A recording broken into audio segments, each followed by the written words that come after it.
Some NDC MPs have abandoned their legislature work today to lend support to the Rise Ghana demonstration. MP for Ningo Pram Pram Sam Jata George is among a host of colleague NDC MPs spotted among the protesters demanding better living conditions in the wake of the harsh economic times. He has been speaking with my colleague Manuel Cranting on why they decided to be part of the demonstrators. It's not the Russia-Ukraine crisis, because international oil prices have not increased by almost 200%. You understand me? We're buying the international market price around $100 per barrel. It was around $100 a barrel under the NDC. The problem is with the exchange rate, because your fuel price has a component of forex exchange rate as a determinant. When John Mahama was handing over office, the dollar was 4.3. Today under Akufo-Addo, it is 8.2. So it is the mismanagement of Akufo-Addo and Bawumia that has made your CD become a junk currency that has affected the price of fuel. COVID attacked the whole world. It didn't attack only Ghana. In other countries, interventions were made for their citizens as a free water, free electricity. After free water and free electricity, you got an increase in your fuel and electricity tariffs. So it wipes off anything. No free water for 6 months, free electricity for 6 months, they claim. But now you are paying for over 12 months an increased tariff. Now you are paying a profit levy in excess of 12 months. So they gave you one hand, and now they are paying from you with their hands, their feet, and every other orifice they have. So COVID has been a blessing to this government. They tell you how much they spent, they didn't tell you how much they got. Your stabilization fund that was started by JoyNews was not perfect in Ghana. We didn't get it all right. When you compare the NDC to the MPP, they're comparing light and day. I mean, yes, the NDC didn't do well, you say. But we handed over an economy where fuel was selling at 4 cities. 4 cities. The guy who says he can do it better is now selling fuel to you at over 12 cities. Sure. So who is doing better? When the NDC was handing over power to you, a loaf of bread was 4 cities. Today, a loaf of bread is 50 cities.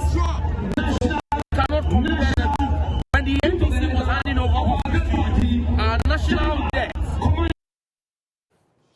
The protesters have been giving up till 4 p.m. today to end their demonstration. As at 10 a.m. this morning, the organizers were yet to begin their march to their destination, where they are expected to present a petition. So what's the status of the protest as we speak? We'll bring you that, but shortly. Here's the Inspector General of Police, Dr. George Ekufor-Dampare, charging personnel of the police service deployed to escort protesters to treat them with respect and dignity. According to him, today's demonstration is a test case of Ghana's democracy, and the police must live up to expectation. He spoke to the personnel at the forecourt of the National Police Headquarters here in Accra. Pass through the end so beautifully. Next point is that we should continue to remember that those demonstrators are human beings like us. Those demonstrators are Ghanaians like us. They are brothers and sisters. And therefore, we should treat them with all the respect, the civility, and the dignity that each and every human being deserves. In effect, we should treat them the way we would have loved to be treated if we were on the other side. And from that, it means, as you go out there, if anybody needs help, help the person. If it is you, that is your effort, that is going to take for somebody to continue to live in order to accomplish his God-given destiny, please do that, and do that joyously. Do that with love. Do that with a sense of humility. Do that with a sense of humility and humanity. And at the end of the day, we win the hearts and minds of these demonstrators. And as a way of contributing towards that, we are deploying 2 mobile police hospitals for the purpose of this demonstration, both for yourself and also for any demonstrator who may need our assistance in this regard.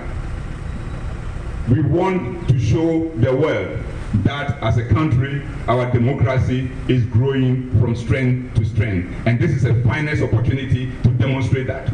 And we cannot, and I repeat, we cannot miss this opportunity. So finally, as we go there and go out with all that we have shared, we want to see that the end product will be as follows. One, the demonstrators themselves and their leadership will be so happy with us that after the demonstration, they will come and wanting to say a big thank you. Two, the rest of the people of Ghana will also be so glad in terms of the way we have conducted ourselves and in terms of the way the demonstrators have also behaved, such that we will be proud of ourselves as a country. So I'll take you to the grounds for you to know what's happening. In the meantime, let's take you to Parliament now, where we understand a number of the NDC MPs are absent because they are participating in the ongoing demonstration. Correspondent Kweku Asante joins us with more. Kweku, how empty is the House? So, Brains, at the time Parliament started sitting about 45 minutes ago, the minority side of the House was virtually empty. Only the Honorable Minority Leader, Haruna Idrisu, had been in the House together with one or two other NDC MPs. And then if you look at the majority side, there were a number of people who were present, but the minority bench was almost deserted.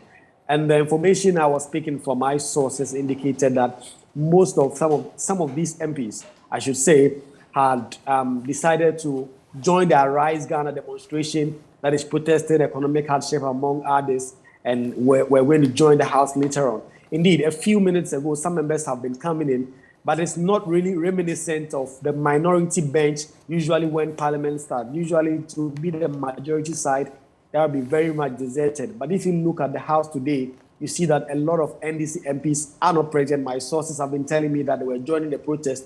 Some of them have come in so far, but it's not a sign of how the minority bench would usually be flooded when the House begins sitting. Interesting. Let's now take you to the demonstrators for the live update, and my colleague Manuel Kranting is matching with the protesters for the latest. Manuel, where are you now and what's been happening there?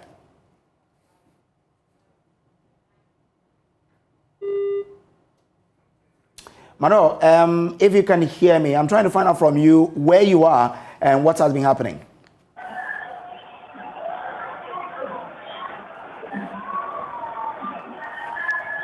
So we'll rectify Manuel's line and bring you the update as to where the protesters are currently and what has been happening there. But of course, this demonstration is all about the difficulty in the economy. So let's still stay with the economy, where the depreciating cedi is affecting many products, including imported baby food. Some parents say they are reconsidering local food because the price of imported baby foods have skyrocketed.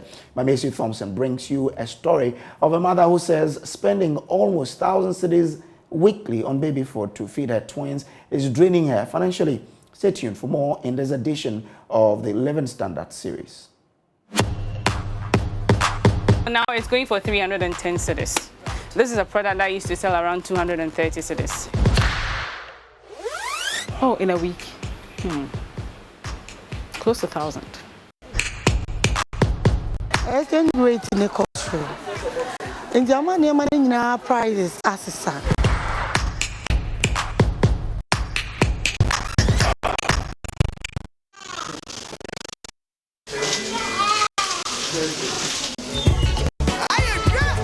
Babies are a joy and a blessing to have, but bearing all their responsibilities can be expensive, especially in these hard economic times.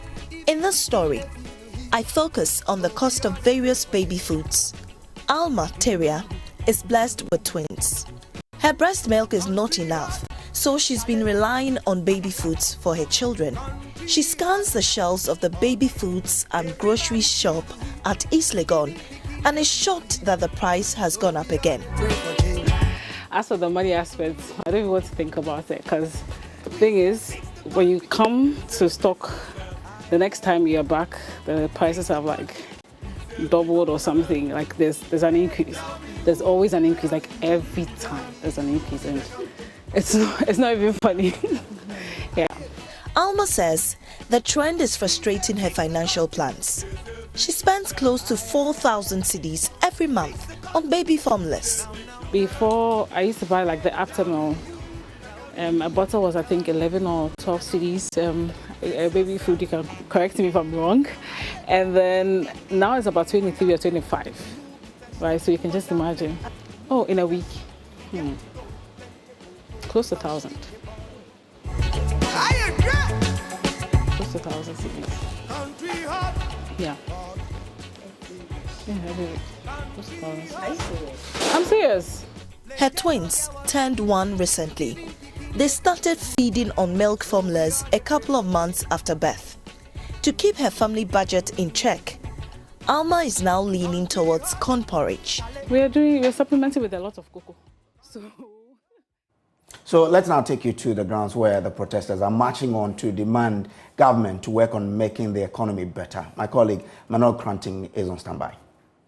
Explaining to the security couples what they intend to do, at what time they intend to move the protest this afternoon. And so we just wanted to find out, even as we move now, what time exactly is the protest going to start? It will start any moment from now. Any moment from now? We can't give you the actual time, but it will start any moment from now. And you indeed hope to adhere to the 4 p.m. directive that we follow every protocol, we follow every steps, and we follow every decision that we have taken with them. Well, and so at this point, the leaders of the demonstration are now going to exchange a few words with the police hierarchy that has actually come down here. I see Bernard Mona here, and I also see a number of other leaders. I want us to talk. Okay. So let's go here.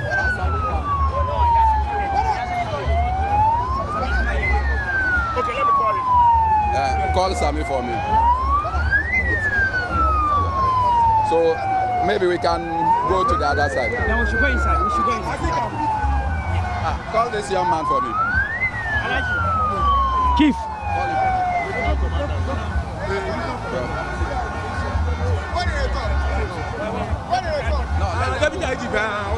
And so what we are seeing is Bernard Mona, who is one of the leaders of the demonstration, currently filing. Bernard Mona, is this the beginning of the demonstration as we've been waiting all this while? No. The police... The police just came, as you can see. COP Tete Yohunu came to invite the leadership to have a meeting and a word with us. We are law-abiding citizens, so we want to listen to what they want to tell us, and then we can continue from there. But as we said, we are peace-loving citizens of Ghana who are hurt by the kind of governance that President Akufo-Addo has led this country. Everything has gone amok. Things have gone helter-skelter. Youth unemployment has reached an alarming proportion. Food to eat is a problem. Fuel prices have gone too high for the people of Ghana to contain. And simply, economic hardship is something that the people of Ghana cannot bear. Using the police to intimidate innocent citizens who want to express their freedoms under Article 21 of the 1992 Constitution is not something that we will tolerate. And so if the police want to engage us, as you have seen, we are willing and we will engage with them. People want to know that what is extraordinary about this particular protest, that you want to hold it for 2 consecutive days and it's deep into the night. We actually intended to sleep over, and it was upon the police plea that they do not have the capacity to do it, that they insisted that we should do a breakthrough. And so we agreed that we'll close at 10 o'clock. Later, we even amended it to 8 o'clock. So it was out of bad faith for the police to run to court and to tell the court that they wanted us to close before 3 p.m. We went to court with them. The court did not listen to them. Even that, we still disagree with the ruling. And so we filed a motion appealing it, and we also filed a stay of execution. What it means is that we have our rules to embark on. And so if the police want to interact with us, we are willing and ready to meet with them and see what they have to tell us. Somebody would ask that, what is the end game of this particular protest? I mean, you led a protest against the e-levy, I quite remember very well. That didn't seem to have yielded much. The e-levy is in implementation. You are leading another protest, and people want to know that, what is the end game at all? Well, I'm sure that e-levy received the kind of education we put across. We advise the government that forcing your way to pass e-levy, you can. But committing the people of Ghana to pay, you cannot. And so we went on an education drive to tell the people of Ghana not to patronize the service. Today, government says that out of their expected revenue, only 10% has come.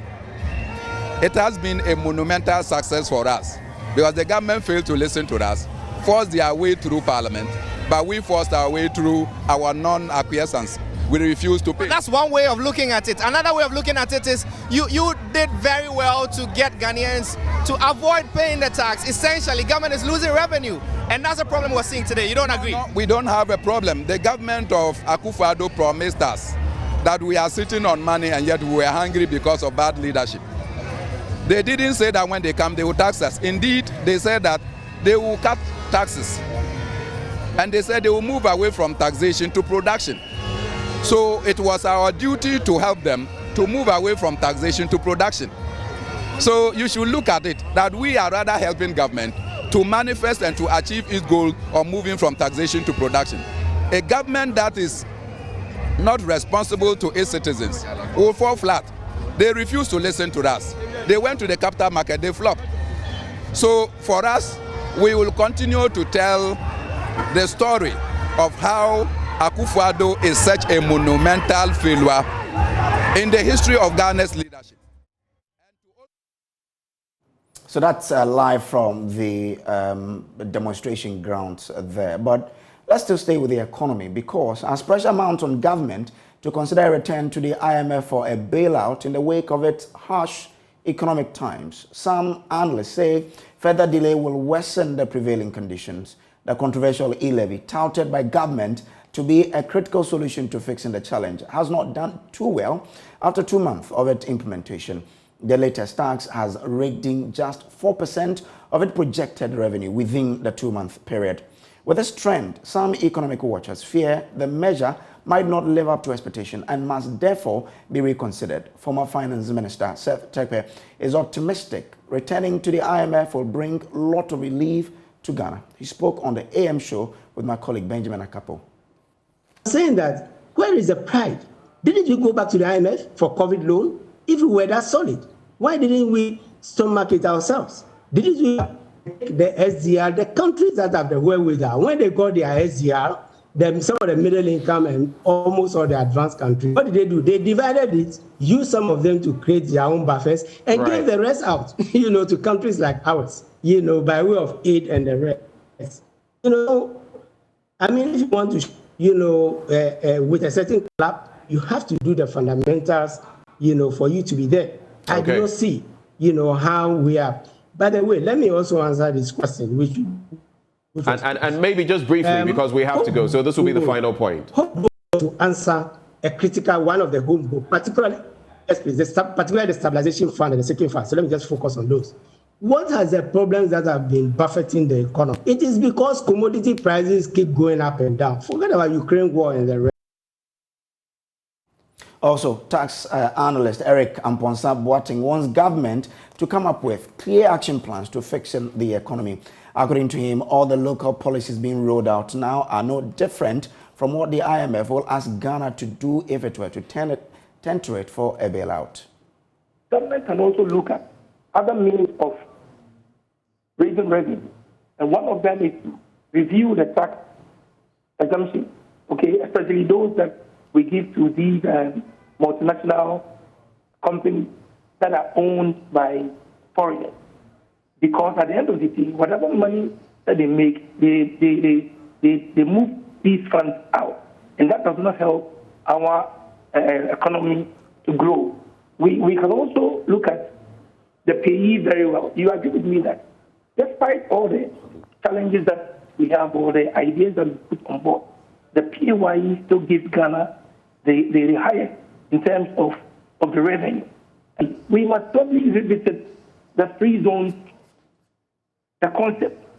It is being abused. And probably we also need to look at the VAT refund. We have to do a proper audit before these payments are made. So that is what I would say for now. All right.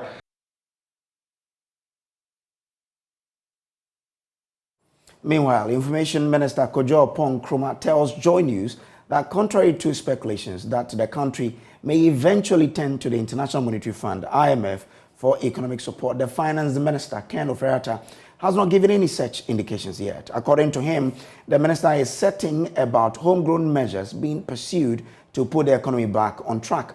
He explained that any other decision will only be taken after analysis of the latest data on the economy is completed. We've had discussions around IMF. Some say let's go, some say we won't go. But if you look at the reality on the table now, how difficult things are, when are we going to the IMF? So two things. One, this is not the first time somebody has suggested we should go to the fund for support to deal with the fiscal challenges that we have. I think every now and then you hear somebody make that kind of recommendation. The fund is one, or a fund program is one of the instruments that many governments sometimes resort to when they have fiscal policy challenges. So it's understandable that some people may make that argument. But the person responsible for fiscal policy in this country has been quite clear that he believes that there are clear domestic measures that can answer the same questions for us. I take him at his word. We are additionally going through a process of assessment of the data. You have to come to Parliament with the fiscal outturn for the first half of the year, or maybe ending at the first quarter, and tell us consequently what the fiscal program for the rest of the year is. And I'm sure when he does get to that time, he'll provide us with all the data and the justification for whatever decisions that he's urging on the Republic. But if it turns out that we have to? Like I've said, you are at a time when we are all clear in our minds that we have fiscal challenges because of what happened in 2020 when COVID hit us, and what has happened in early 2021 as a result of the global economic difficulties. When you are watching all the screens in your newsroom, you see what's happening in the UK and the US and everywhere else. So that is a given, it's not news. What is the solution? Does the system that manages fiscal policy have domestic answers on the revenue side, on the debt management side, on the forex side, on the expenditure control side to deal with the challenges? If they do, and like they have explained they do, they'll put it on the table. That will not stop other people from suggesting that they think that a fund program may be preferable. It's a democracy. That's why people raise their various views. So let them come up, but let us be guided by the hard data when it gets to the middle of July, and we're having to put that data out and take a decision. Inflation is also getting out of hand. What is that big plan of government to keep it in check? You know, I said today the assessments started. In March, government was the first to signal that looking at what was happening in the Black Sea area, we were most likely going to be very heavily hit because fuel and food will be affected, and financing because of the measures that were being introduced by the EU, etc., will also be affected. The impact on us includes things like high levels of inflation. So you see many countries that are having high levels of inflation, and Ghana also are having high levels of inflation. Today when we met with the market women and the transport operators, a good chunk of their data corresponds with the data from the Statistical Service. Now, the Greater Accra chapter of NAGRAT served notice. It will lay down 8 tools if government fails to pay 20% of their salaries as cost of living allowance COLA.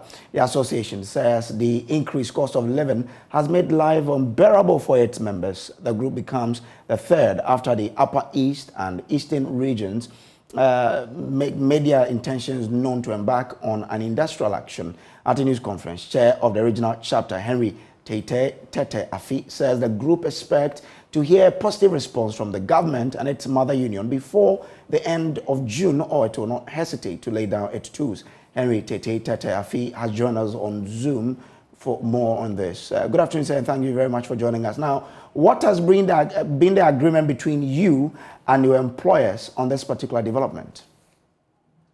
Thank you very much. I'm grateful for the opportunity. We started these press conferences towards this pending action weeks back, maybe some 2 weeks ago. But as we speak today, I have not had any indication from national leadership that the government has met national leadership with a desire to address the concerns that teachers have raised over the past few months. But I mean, if you have met your employers and government over this, what did they tell you when you went into the negotiation? And what has changed that it has warranted you to caution government that you lay down your tools? What I'm trying to say is that no one has met us. We have not had any discussion with anyone in relation to the COLA that we've been requesting for since November 2021, which was reiterated by the TUC Secretary General, Dr. Yauban, on the Midday, while the President and Vice Presidents were in attendance. Nobody has met us. But so why hasn't anybody met you if that is your concern? Haven't you put it across? Haven't you tried to engage government on this? You are one of the mediums that we use to disseminate information, and your news, your media has taken these strike actions over the press conferences for the last 1 week all over the place. Have you had any interaction with government in relation to something like this? We cannot go to government, pushing government for it. We have made our issue known to government through your media. So we expect that government will call us. So we have a fruitful negotiation. The aim of a teacher or the joy of a teacher is to go to the classroom and teach and produce quality human resource that will help this nation move forward. But that is not the impression we are having at this time. And that is why all regions in Ghana have had press conferences to ensure that the message we want government to hear is carried to government. We've not had any discussion. So will you lay down your tools at the end of this month? Or what is the real action you intend to undertake? There are a series of actions, but of course, laying down our tools will not be ruled out. It will be the last resort. It will be the last option that we will take. And when we get there, we will take that action. Because we are not getting any positive feedback from government. And it is not that we leadership want to embark on strike action. The teachers are those that are calling for the strike action. Actually, we union leaders have held the teachers from embarking on strike action for so many months. Like I mentioned, it was since November 2021 that we started making this call. The TUC Secretary General made the same call on the 1st of May when we had the National May Parade. Yesterday, the TUC Secretary General reiterated this point. So it is not a matter of only teachers. It's about Ghanaian workers. So when we are trying to let government know the kind of situation we find ourselves, and government is not listening to it, we will be pushed to the wall. And when we are pushed to the wall, that is the only option we have. We don't want to get there. So we are hoping that government will call our national leadership and as early as practicable, have some discussions. That is what we are expecting from government. At the end of June, if nothing is done, just 15 seconds. At the end of June, if nothing is done, what will you do as NAGRAT? At the end of June, if nothing is done, what our members want us to do is exactly what we do. Okay. Thank you very much, sir. I'm grateful. That is the Greater Accra Regional Chairman of NAGRAT, Henry Tete Afi there. Now, President Akufo-Addo has announced that Ghana is implementing a national action plan to fight unregulated fishing in a move to protect marine life. According to him, the country is also adopting the new plastic economy, which aims to undertake full recycling of all plastic products with the aim of ensuring it does not end up in the ocean. President Akufo-Addo made the announcement at the ongoing United Nations Ocean Conference in Lisbon, Portugal. Excellencies, in the governance of the ocean, Ghana has adopted a marine fisheries management plan, whose principal objective is to, quote, to protect marine habitat and its biodiversity and to mitigate impacts of global climate variability and climate change. Ghana is also implementing a national plan of action to fight illegal, unregulated, and unreported fishing. In furtherance of this, Ghana supports the ratification of the Cape Town Agreement on the safety of fishing vessels. We believe that once ratified, the Cape Town Agreement will guarantee fisher folk the same level of protection as seafarers more than a century after the adoption of the first convention protecting the lives of seafarers at sea in 1914. There's only 1 year left to ensure the success of this agreement, and Ghana joins other member states in calling on all nations to ratify the Cape Town Agreement. Excellencies, let us all commit to a greater course of action to support the attainment of SDG 14, which demands that we conserve and sustainably use the oceans, seas, and marine resources for sustainable development.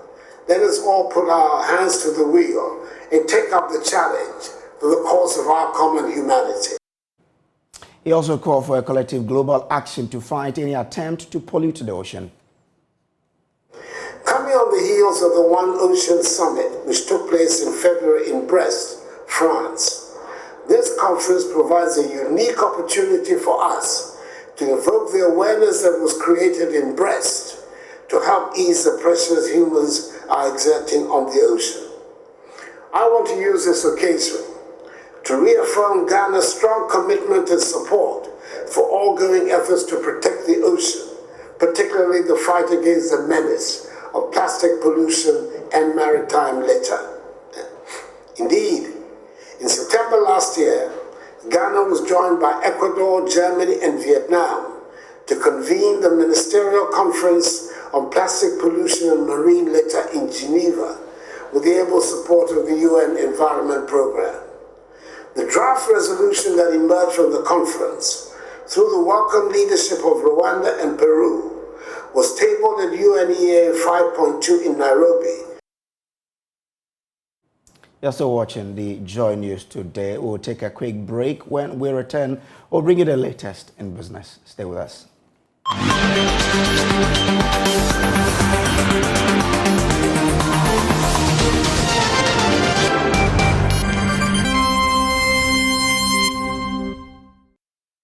Let's do business now. I am Beverly Broom. The Driver and Vehicle Licensing Authority has shown its procurement in the last couple of years rank it as the best institution in the public sector. According to Deputy Director of Procurement and Stores, Dr. Robert Kwekute, the agency had prioritized value for money while pursuing innovation. He was speaking to Joy Business at the just ended 4th African Procurement and Supply Chain Awards in Accra.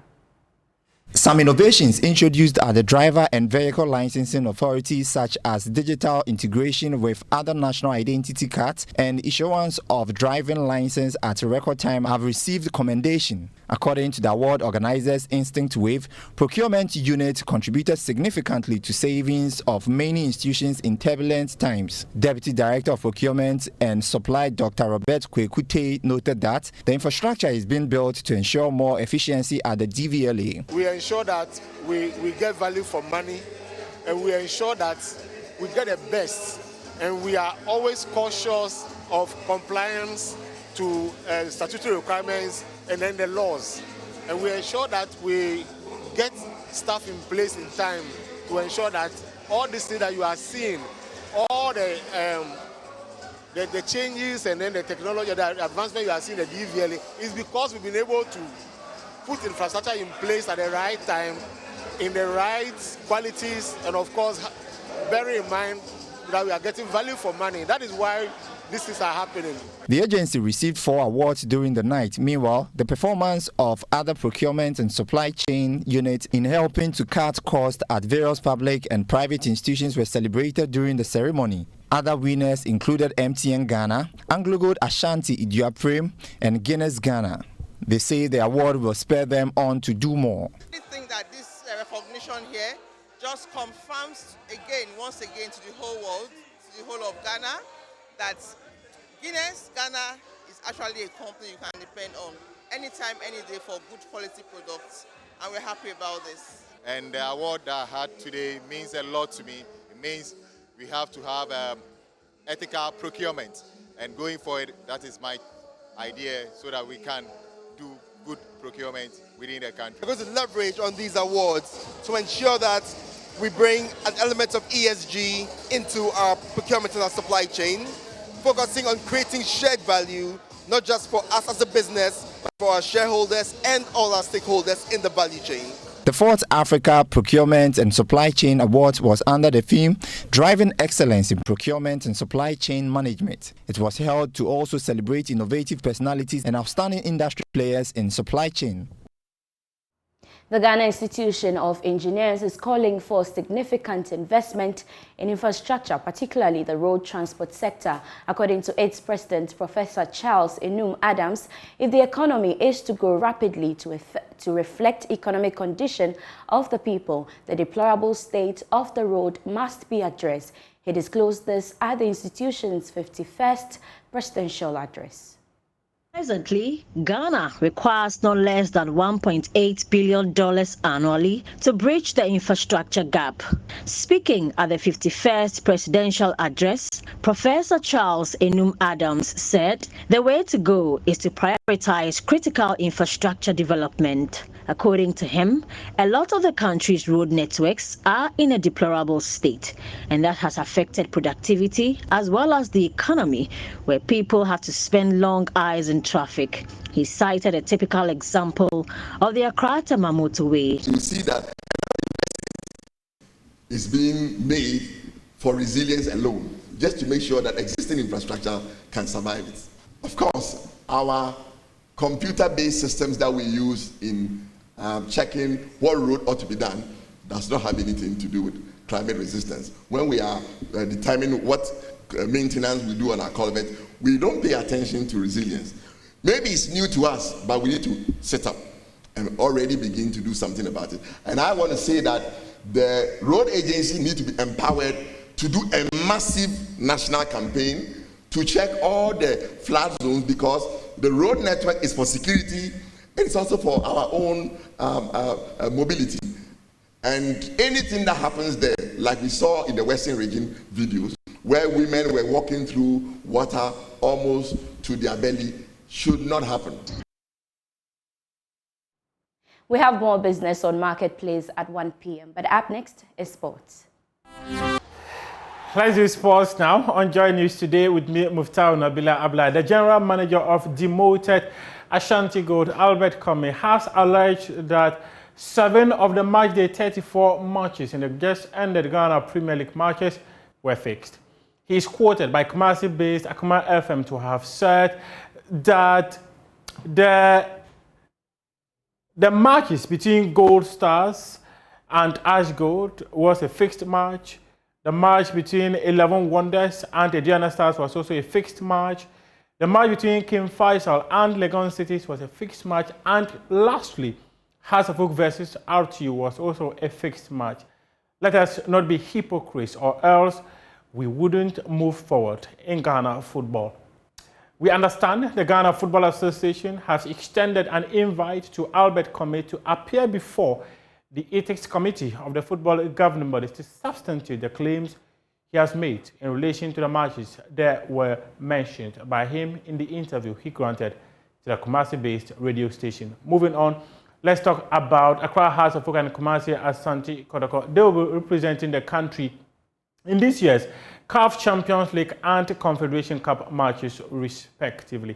And Sam Johnson, a former midfielder of the Ghana Black Stars, says the two teams do not have the qualities to compete at the highest level. He spoke on Joy Sports today on Monday. I think they shouldn't. When you are a champion, that doesn't mean everything is okay for you. And I think what they're supposed to do is they have to send the team. They need to go out there to get 4 or maybe 5 senior good players. I mean, quality players that can help some of them that is in there to. I mean, because we don't have to go there again and disgrace ourselves again for the second time or maybe third time in 2 years. So maybe a year. Let me say a year. We can't go there and do something like that. So definitely they have to strengthen the team and then go back. Not even across of Folk alone against Kotoko also. because Africa is different from local league. And so when you are champion here, you are going to meet another champion. So you have to, compare the league, especially the league that you are playing, and compare yours to the other side. Then you understand the kind of player that you need. You think, you have to put in your team. So I think us really need to do something for the team. Sam Johnson, are you suggesting that the local clubs, or should I say, the two clubs that have won the country's most prized competition?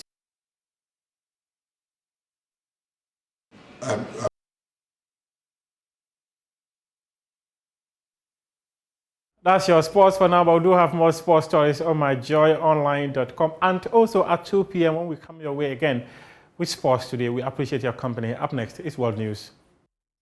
Good afternoon. Welcome to Showbiz here on Joy News. Now, Ghanaian songstress Becca has revealed her much-awaited album is still in the works and will soon be released.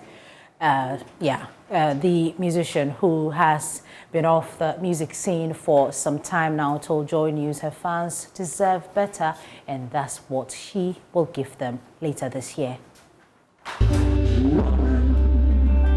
I see a woman.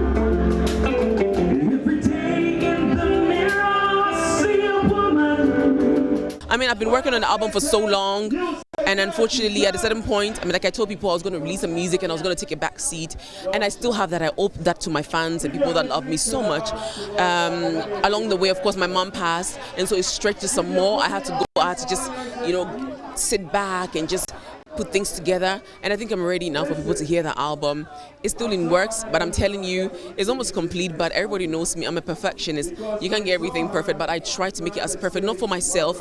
For myself, yes, it's important because I need to enjoy what I'm producing and what I'm giving to people. But to my fans out there who have been longing to listen to Becca's music for so long, I don't think I can just give them anything. I have to give them good work, extraordinary work, something fantastic that they would appreciate. So it's in the pipeline, and I'm certain this year I'm going to release a song. But I'm thinking that I'll do a single first, maybe. I definitely cannot wait for that album.